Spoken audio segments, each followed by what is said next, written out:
আসসালামু আলাইকুম রহমতুল্লাহ। দেখেন, আমার লাইফে আমি যেটা ফেস করছি সেটা আমি বলতেছি।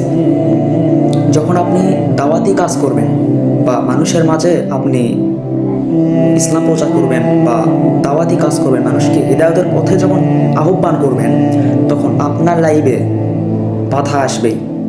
ইভেন বাধা সর্বপ্রথম আসবে আপনার ফ্যামিলির কাছ থেকে। হ্যাঁ, কারণ আপনার ফ্যামিলি বলবে যে এতদিন আসে বুঝু হয়ে গেছিস, ভালো ভালো মানুষের কথা বলতেছিস, বাট তারা কখনোই মানা করবে না যে তুমি এটা ছেড়ে দাও, এটা তারা কখনোই বলবে না ভাই।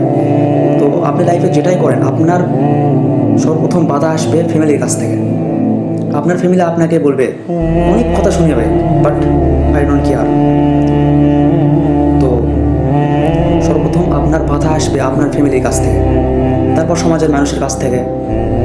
তো যাই হোক, আপনার লাইফে যদি কখনো বাধা আসে, আপনি যেটাই করেন, আপনি যদি একটা ভালো কাজ করেন, দেখবেন যে আপনার পক্ষ থেকে আপনার বিরুদ্ধে একটা বাধা আসতেছে।